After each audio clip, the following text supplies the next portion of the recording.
What else have we got? Post-birth. So now it's all over. It was amazing for us. Like, did the whole process, then we're lying there. Everyone's left, and here we are with like a little baby. Tiny, like this big. She was how? Like 2.8 odd kilos, so she came out fairly small, but great smaller baby to push out. That's not necessarily a problem though. If you've got a big baby, don't let anyone scare you into the fact that, oh, you don't have big enough hips, and the baby's head's too big. It's all garbage. Your body's designed to be able to deal with it, and a trained midwife can, talk you through that and, guide you on what actually happens so that people aren't scared. Because often people are just talked into C-sections because they say the baby's big. Like, okay. So you need to rest. That's what we did. We had a baby moon. Baby moon means as little contact with anyone for as long as possible directly after the birth. So if you can go a week without seeing anyone else, brilliant. It's very unlikely though, because often family is there, they want to see, they're excited. We had around 24 hours, I think it was. And then we were very selective about who would come. We only let very close family come. There were times in the process that I was like, we're going to the mountains to give birth with no one around, and we're going to stay there for like 3 months, and then we'll come down. And then we'll say, look, we have a baby. I might do it the next time around, we'll see. It's very tempting. But that's the key thing, because often, especially like 3 odd days after birth, you're in that afterglow of those hormones, in that love space. And if the husband's straight off to work again, hectic, and then there's friends and family and whoever wants to pop by coming by, it fragments the energy completely. And then you lose that cohesiveness that is so key to develop in the first few days. That's why they call it a baby moon. So treasure that. You don't get that back.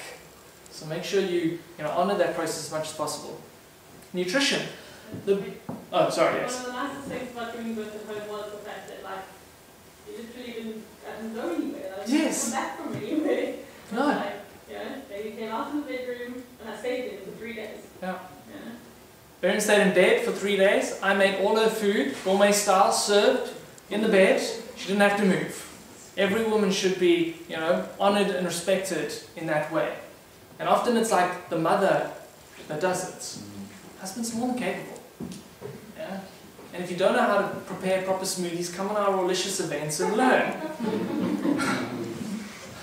But it was, it's so amazing, because I can imagine, you go to hospital, it's a foreign place, you got to pack a bag, take your stuff, you go through this huge and life-changing experience, then you got to pack your bags again and drive home, and then you're home, and you're like, oh my gosh, I'm home and I have a baby. Whereas for us it was like, we gave birth, we were at home, there was almost no change, although it was such a huge change. It was just the flow. There's not this gap, which now suddenly needs to be filled. Because often I hear that women say they get home and they're just like, the home seems somehow empty. Home is such a far more rich place when you've had an experience like that in it. And it should be the safe place for you. It should be a place where you feel safe. So nutrition. Obviously the birth experience is very energetically draining. It takes a lot of energy to go through that. So you've got to replenish. Replenish with as much nutritional dense foods as you possibly can. So I was giving her superfood smoothies as thick and as strong as she could take them. Piled into the max. Food as often as she possibly wanted. Just keep getting it in. Liquid is brilliant for that because it's pre-digested. But nature provides us an ultimate gift for absolute free. And you know what? Most of them are incinerated. Any guesses what I'm talking about? Cooking. Placenta. No, not cooking. We're all foodists, remember? That's what I'm saying. Placenta. Placenta. The placenta is nature's gift. Absolute free gift. If you think about animal foods, there's no other animal food on the planet that is given freely. You usually have to take a life to have it. In some way, or take the potential for a life. Placenta is the only thing that is given completely freely for the mother to recover effectively and efficiently and speedily from the process she's been through. Perfect hormonal rebalancing, vitamin mineral rebalancing, iron rebalancing, and it's all there. It's like a package wrapped up, and most people throw it away. And you're like, oh my gosh, what a waste. Every animal, terrestrial animal, mammal, eats their placenta. They all do. They all do. They obviously know. And it's not just because if they don't eat it, like a wild animal might come and kill them for the smell of the blood. Even if there's no threat to them, they will eat the placenta. Horses eat the placenta. I mean, they eat grass. So why don't humans? And most people today in the dumbed out Western world we live in are like, ew, that's just disgusting. Right. Made sense to me. We did it. I'm not interested in cooking anything. So you turn it into biltong, people. That's where the husband comes in. He gets a nice sharp knife, he gets out his dehydrator, and he makes the best biltong ever. And you know what was amazing? Baron had no desire to eat meat. None whatsoever. She absolutely craved that placenta. No desire to eat any kind of biltong after that or before that. So you cut it, you put it in the dehydrator. Slice it, finely slice it, salt, a little bit of apple cider vinegar, herbs. Do it right. If you don't know how to make biltong, there are loads of recipes online. How long do you dehydrate it? Till it's dry, nice and crispy. 24 hours, depends how thin you slice it. It's quite a process, I'd have that. So I wouldn't recommend the mother does it, because she's like with the baby. That's where the husband comes in, you know? I'm not going to get onto it too much, but it's just amazing to me how many people just miss that completely. Your healing is sped up radically, because the nourishment the body suddenly gets is huge. I mean, Baron was, how quick was it where you completely stopped bleeding? 3 days. You know, and often women can bleed for like weeks. 3 days. And that's one of the things that they show that placentophagy does, which is eating placenta. It actually clamps the blood vessels down so that you no longer bleed. So how come it's not common practice? Ooh, because we don't do weird, crazy, wild things like that. It's not like, I don't know, politically correct or something. But is there a tradition like with... In certain indigenous cultures, absolutely. Okay. Yeah. Not westernized people. Yeah, it's way too, I suppose, animalistic for people. I think that was one of the interesting things I read about it, was that if you have hemorrhaging, I mean I didn't have it, but if you have hemorrhaging during birth, and they spoke about it as a precaution for home birth, that this one midwife found that in 100% of her cases, if the woman was hemorrhaging, even the placenta stopped it. Yeah. So if you're bleeding after birth, hemorrhaging, and that's, I mean, you can die from that, you get placenta into your body as quickly as possible. Her experience was 100% stop hemorrhaging. So I mean, to me it makes sense, and that's why I stick with the obviousness of it. I'm like, oh look, a bit came with. What should we do with it? Like it's a big thing. What are we going to bury it? Some people bury it. You know? Okay, you can bury it. It was one of, I mean, for me it was one of the weirdest things, always thinking raw food and plant-based eating. Absolutely. I mean, we were in raw vegans for like 7 years, and now suddenly there's like this fat chunk of meat that Baron's going to eat. It was strange. I mean, you know, I'll give you that. But it was so perfect. It was interesting because this wife and friend of mine had given birth 9 months before. She had 9 months old. She said her body went into body shock directly after the birth. And she said to me, you're so lucky, you're going to know what to eat directly after the birth, thinking like superfoods. And I started along that track going, okay, I wonder which superfoods I'll eat to help my body recover directly afterwards. And then I just found myself thinking, well, what would be the most natural thing to eat directly after the birth that would help you recover? And went to the centre. Okay, that's strange. Did a whole lot of research on it, and actually it makes so much sense. For sure. So just hold it, you know, whether or not you want to go down that route, we're just putting it out there. You didn't have the instinct to pounce on it raw though. No, look, in its raw, bloody state, it's pretty hectic. You may not want to just like start taking bites out of it. So that's why I recommend the husband comes in. There's other stuff I can go through, things like nappies. You know, they are massive contributors to garbage that piles up around the world. There are disposables that are actually biodegradable now, so you could get those. We went the cloth route, but cloth route isn't like the old folding type that you used to have, but you now get outer covers and little strip ones. They're pretty awesome. And, you know, Baron can give you more info if you want to know more about what it is that she's using. Vaccinations, I mean, so many people have asked us if we're going to vaccinate. No, I'm not going to pump my baby full of aluminium, full of mercury, full of live viruses, full of garbage. It's just not happening, you know. And I know some people are still pro, even though they know everything. I've looked at so many books, so many DVDs, read so many interviews that, like, you come out of that and you're like, there's absolutely no way. You know, it's a risk either way. It's a risk of potential damage from getting the disease, and the risk, if you know the actual figures, is very small, or it's the very real risk of effects, negative effects from the actual vaccine, which is very real. And I went with, you know what, I'm not going to preempt the risk. I'll rather wait to see if the risk comes along. Yeah, because I've seen people, or I've watched movies of people that have lost children through vaccines. And they say they would rather have the child that had the disease because they at least would have stood a chance. And do the research, because that's something that every parent has to be okay with making the decision. You know, so there's nothing else on the topic I'm going to say. I'm just going to say look into it. Dunstan baby, this is amazing. Dunstan baby language. You said this. So this lady, Priscilla Dunstan, in Australia, an incredibly gifted listener. She can pick up tones and notes. Has figured out that babies' cries mean something. So when your baby cries a certain way, it's hungry. When it cries another way, it's uncomfortable. When it cries another way, it needs a burp. When it cries another way, it's tired. So you learn. I mean, first 3 months, there are 5 words that a baby will make. And it's unbelievable how well it works. So check into that. Because, I mean, if a mother knows what... Most mothers instinctively will pick up what the baby will need. But it's so much easier if you're listening for the sound. And you go, oh, okay. And what's incredible when you watch the DVDs is how instantaneously babies will stop crying when they get their needs met. Like, they shouldn't just cry. So if she's giving a burp cry and we try and feed her, she'll keep crying. You know, it's the worst thing to do. And often that mistake will be made. You burp the baby, crying stops. Smiles come back. That's awesome. Breastfeeding, yes, it's the most natural food for a baby, absolutely. There should be absolutely no problem in breastfeeding if you've had a natural birth. You know, there's we even got lots of scare stories. People ask like, how's breastfeeding going? And it's like, fine. I mean, perfectly. She drinks whenever she wants. I've even had people say like, oh, but you should be feeding her like, you know, every 4 hours. No, she feeds whenever she wants. When she makes the noise for hungry, we feed her. It's like, imagine you being on a clock for you should only eat every 4 hours, and then you're hungry and like, no, you gotta wait. It's crazy. So she will eat for as long as she wants. Whether she wants to eat for a year, 2 years, 4 years, we don't know. We'll see. Yeah? The main thing that has been shown is the longer a baby can feed, the better for its long-term health and immunity. So as long as you can, at least a year. At least.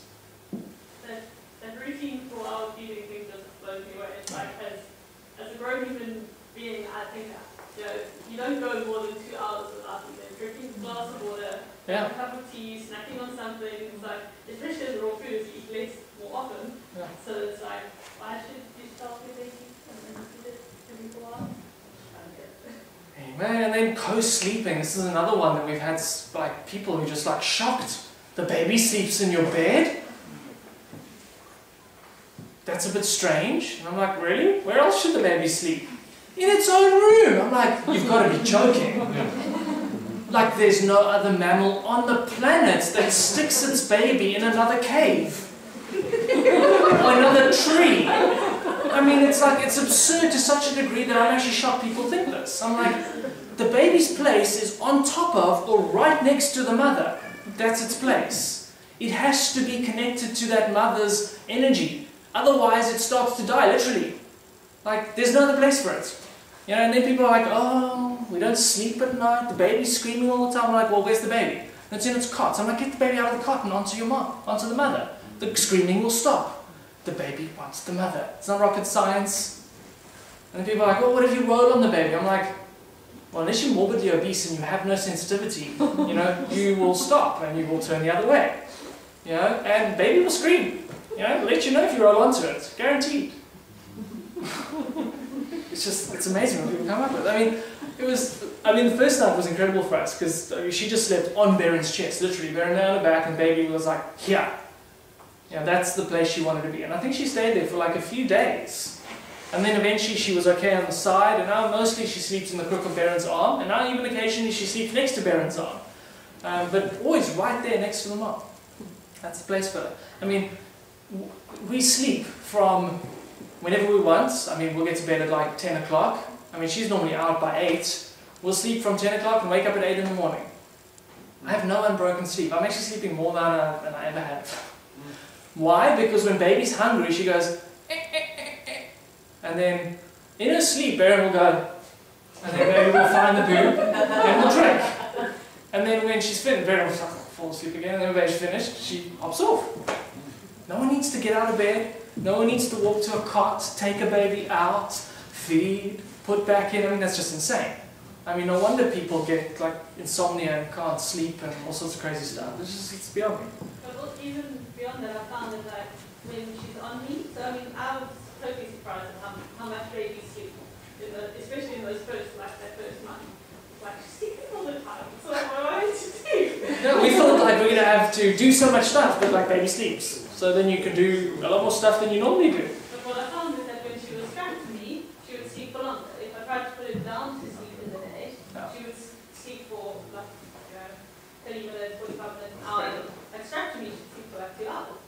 And when you read the continuum concept, you realize why. That there's actually method to the madness, where the baby's place is strapped to someone. It is against the heart. It is near the warmth. At least for the first 6 months.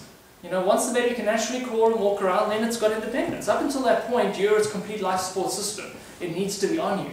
And so many mothers are like, they're scared. They're like, oh, but if I always have my baby on me, I'm never going to have my hands free. And you get a carrier. There's so many of them. If you don't have a carrier, use a towel. I mean, African mamas do it all the time. Strap the baby and they get working. Continuum concept talks about this too. Having a baby doesn't mean your entire lifestyle suddenly falls off a cliff. You can keep doing all the stuff you used to do, just with a baby strapped to you.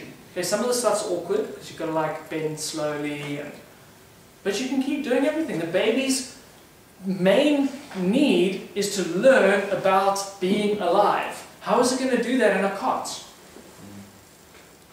A few weeks after she was born, I had a spontaneous recapitulation or memory of being in a cot when I was, I don't know exactly how old, but less than a year. And that feeling that impacted me, I mean, it shook me to my core, of lying there as a helpless, defenseless little infant, waking up at night, looking up in the dark, and all you see are bars around you. And there's no one around. That is hectic. Okay, so there's lots of madness out there. I mean, there was this guy that said that it was good to lock your child into a room and let it scream itself to sleep. I mean, what kind of insanity is that? Like any mother, when she hears a child scream, has an instinct to nurture that child, to stop it from screaming. And now some idiot writes a book that says, no, the child will not be independent unless it learns its place and is in its own room. I'm like, how much damage was caused by that? We will never know.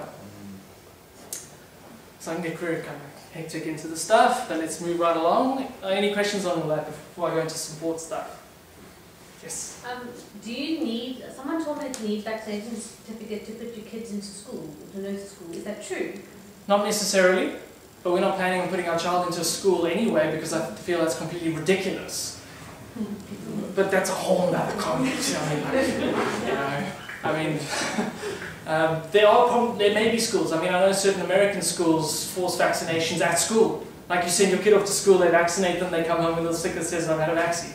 For what? HPV. What, for uterine cancer? You're like 10 years old. What for? No, because they said I should. So, I mean, you'd have to look into that one, I don't know. Yeah, school to me is a whole other thing. For other question was probably on the previous slide, birthing position. Yes. I heard it's better almost to be in a squat position. There are all sorts of positions. Your body will tell you what to do. You might want to lie down, you might want to sit up, you might want to squat, you might want to do whatever comes natural to you. Obviously squatting and bearing down, you have more force, but your midwife will check that the baby's heart rate recovers after each contraction or each surge to make sure that it can deal with that force. It's a process. And that's one of the things I love about home birth. You have the freedom to do whatever you want. You want to stand on the couch, you want to jump on a trampoline, you want to try and stand on your head, whatever you feel you need to do. Whereas often women are restricted in what they can do in a hospital because they're told, on your back, that's it. So, for sure. So some other books that are really useful, we read all of these and highly recommend them from a nutritional perspective too. Super Healthy Children by Karen Ramsey, she's a raw foodist and mom, and has written an awesome book that goes into a lot of detail around particularly raw foods, pregnancy and birth. She goes into a lot of other stuff too. Karen Ramsey, then Evie's Kitchen by Shazzy. She's from England, and also a great book on nutrition and natural parenting. A Gentle Birth by Angela Stokes-Monarch, and it's an ebook that she wrote. It's available online. Their baby was born a couple of months before ours, Mariah, and if you want you can follow their blog and get all sorts of stuff on there too. They did a completely unassisted home birth in mountains. No one there, just the two of them. I was quite envious, but you know, for your first birth often you want some support, and that's totally okay too. Mama Bumper, that's a local book. Robin Sheldon, she is actually in Cape Town. She does courses too, so you can check out that book. Some audio things that we found really useful. There are a number of Raw Mom Summits available online. Just Google Raw Mom Summit. They will be summits with up to 20 interviews by different people, all talking about pregnancy and childbirth from a raw perspective, or at least from a natural perspective. So those are really good. More on the Roman Summit, there's lots of, for older moms who've already got kids who are either eating or eating junk food and want to transition back onto healthy food. Yeah. They like to do both of it. It's not just for pregnancy and childbirth, it's also parenting.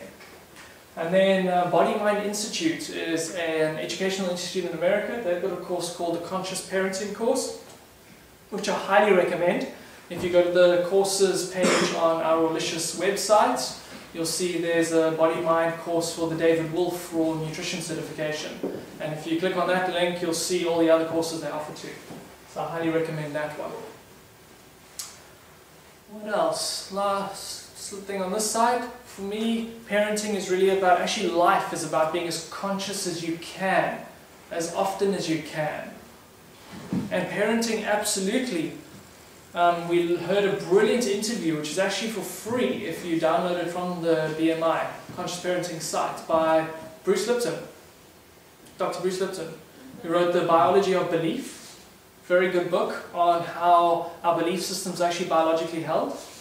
And he talks about the difference between conscious and unconscious parenting. And the key thing was that we have, from age 0 to 6, a brainwave state called a hypnagogic state, which means that you are in a hypnotic state, or babies are. The reason they're in this state is because they have no subconscious. They're taking in as much as they can to form a subconscious model of how the world works. And then from about the age of 6, their conscious mind starts kicking in, where they start then utilizing their subconscious awareness and knowledge to live life. So from 0 to 6, whatever you say, do, expose that child will absolutely become their subconscious mind, that mind that they then will live their life out from.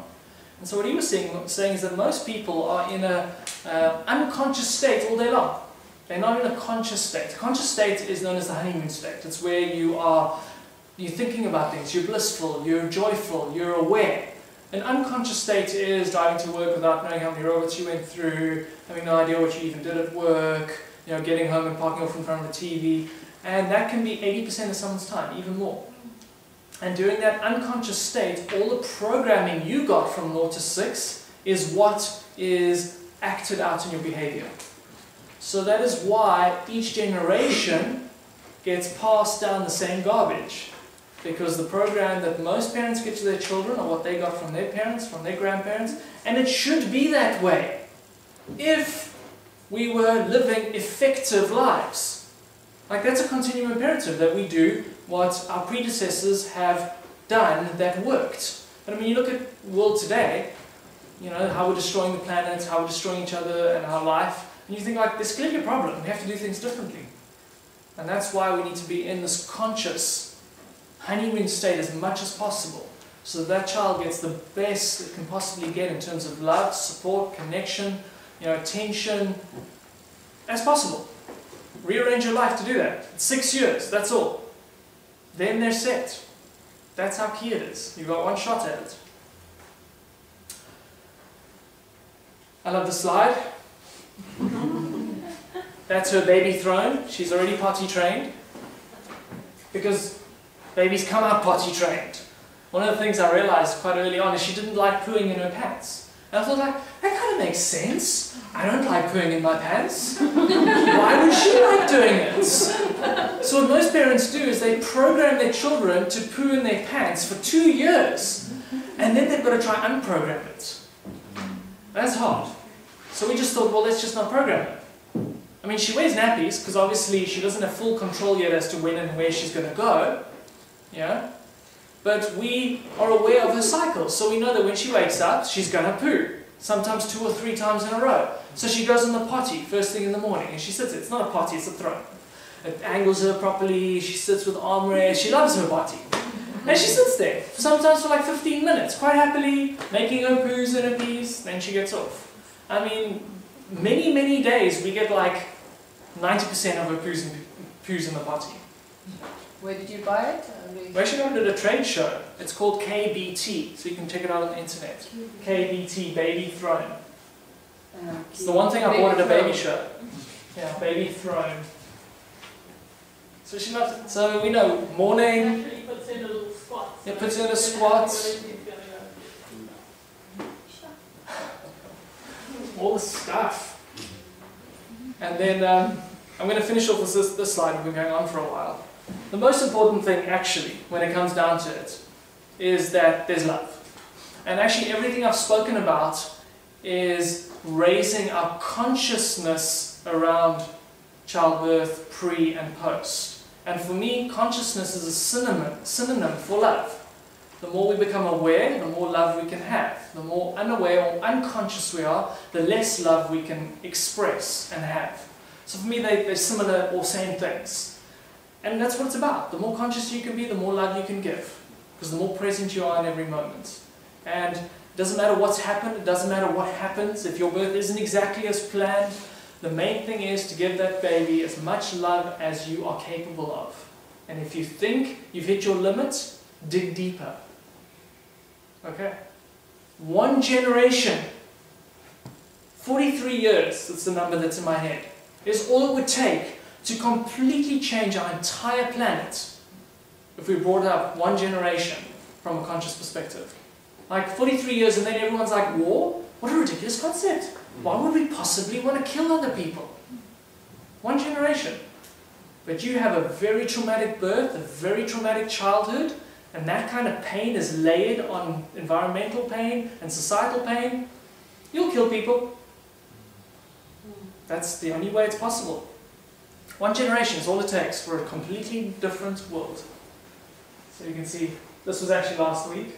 She often will just look at one of us and she's just like, it's like she's enraptured. She'll just be like, oh, and then she'll smile. And then she smiles the most ridiculous amount. And the amazing thing is when a baby smiles, meditation cannot get anywhere close to opening your heart as much as a baby's smile will. Can't even get close. I mean, it still chokes me up just thinking about it. Like she smiles and it's like, I mean, I've taken little movie clips of her smiling that I've showed people and they've cried just watching it. Like, is that awesome? Yeah? And all we're doing is we're just giving her what she absolutely deserves as a being new to this planet. All babies deserve that kind of respect. So we call her our little love bundle. It's the most appropriate word for it. She looks kind of like a bundle and she's absolutely brimming with love. It's awesome. So I'm going to do some Q&A. I will show the book and the DVD. If you want to know more about the actual diet, I will do a free talk on the Rawlicious lifestyle again sometime soon. You can come along to that.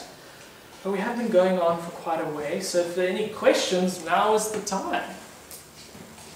Did you guys find anyone who is selling Epinol? Oh, I forgot to mention that. Thank you so much, Vada, for mentioning that.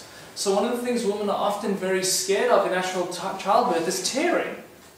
You know, it's a head this size, it's got to come out a very small opening. How's it going to come?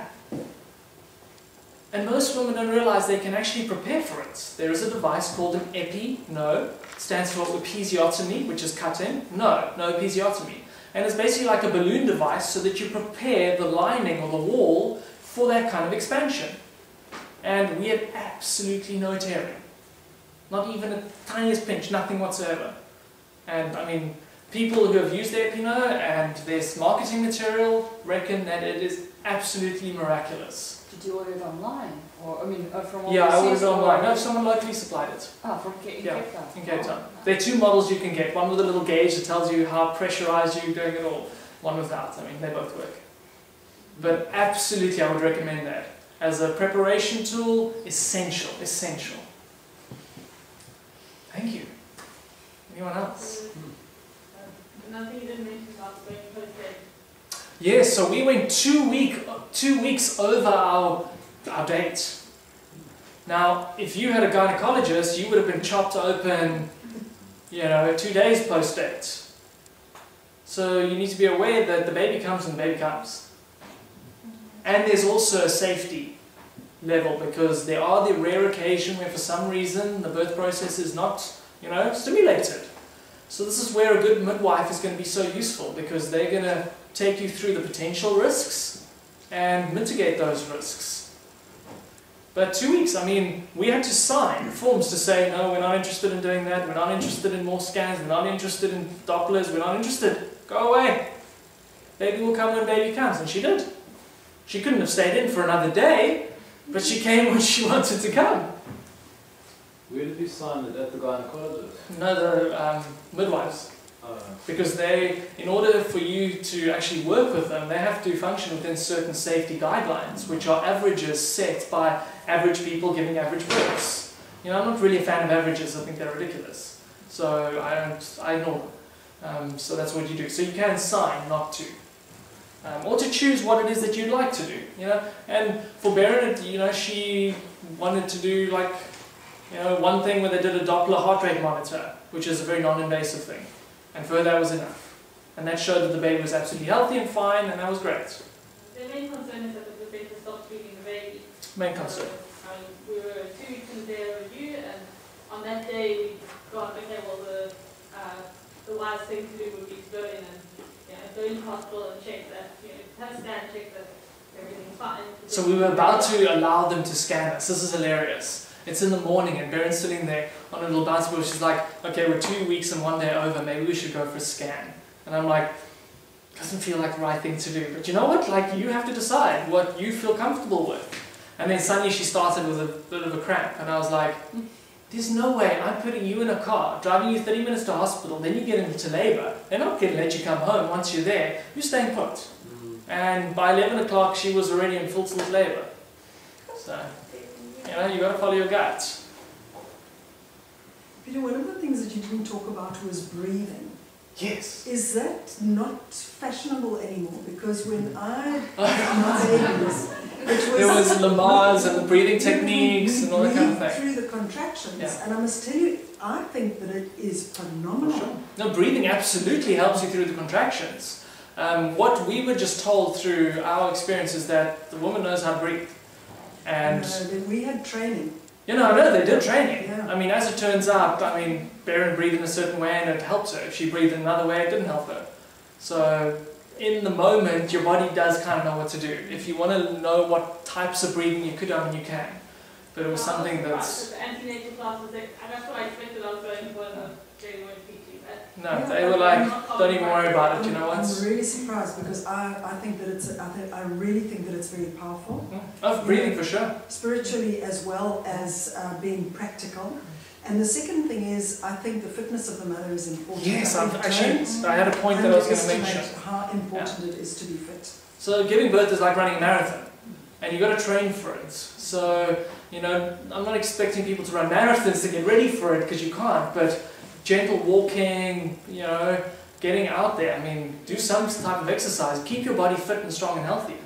Yoga and squats. Yoga, very good. Squats, very good. Thank you. 2 brilliant points. And the other thing is that there is a way of bringing on labour naturally. Yeah, there are techniques, and your midwife will chat to you. Called sex. Sex brings labour on naturally. Yeah, how about that? There's a particular reason because semen has something in it that can stimulate the labour process, but for sure, thank you for that. That's a great one for people who are. I was trying a lot of things, but it's not too remember the Africans have one where you put your legs up against the wall and you're like, what? We're going to be ready. I'm not even trying out to do Yep. There's another question that someone had. No, is that it? Questions? This question? Oh, yes. So back to the beginning, is there any truth in morning sickness being linked to hormone? Yes, it's absolutely hormonal because your which hormone is your progesterone? No, it's your HCG skyrockets when you first fall pregnant, and HCG when it's at a very high level makes you nauseous. So a lot of the nausea, especially early on, is very hormonal. So it's not just because your body is loaded with crap, basically. Well, the thing is that the crap prevents your body's hormonal system from functioning, optimally. Okay. So often, it's a mitigator. Yeah, so it's not entirely just because you're full of garbage. There is a hormonal part to it too. And then also, what is your opinion on raw eggs and bacteria? If you're eating raw eggs that come from any supermarket, I'd be very, very wary. I wouldn't do it. Dangerous. Because battery hens are in shocking conditions. That's where the salmonella poisoning comes from. E. coli, all that kind of stuff.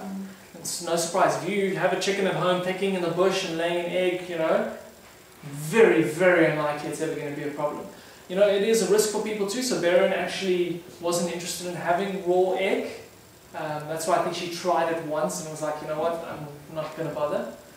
So as a safety precaution, it's just recommended people don't. Because there's not anything to do with the egg other than the fact that how the environment the chicken was in, for sure. It's just food uncleanliness. Okay. Yeah. Great. So just a quick one, you said you wouldn't want to send her to school. Would No. that be ever? Ever. So you just homeschool her, you think? No, I think I'll unschool her. Unschool? I won't school her at all. I'll let her school us. Okay. Yeah. I think she knows a lot more than any of us already know. Probably put together. Wow. Yeah, and I think we just dumb ourselves out into forgetting by going to school. Wow. No university. I know she wants to go to university and she wants to study something. I mean, we'll do the most advanced homeschooling that I could possibly find online, for sure, make no doubt about it. The principle behind unschooling is not to keep your child stupid. It's to encourage its natural proclivities, what it loves to do. So if she gets interested in horses, we'll learn everything you could possibly learn about a horse. History, physiology, food, horsemanship, everything. And that's what unschooling is. You basically just follow a child's desires in their time of life, and they learn that way. And they're learning through enjoyment and love rather than forced. Forced learning doesn't work. The minute I walked out of my final exams, I forgot school. It was gone. Gone. The whole lot of it. Gone. And it happens to a lot of people because it's forced learning. It doesn't work. So, yeah. There is actually a movement called unschooling. Yeah, you can Google unschooling. Yeah, we haven't actually researched fully yet. We're a few years away from having to make that real decision. Yeah. But certainly something we need to do. Wow. Amazing. For sure.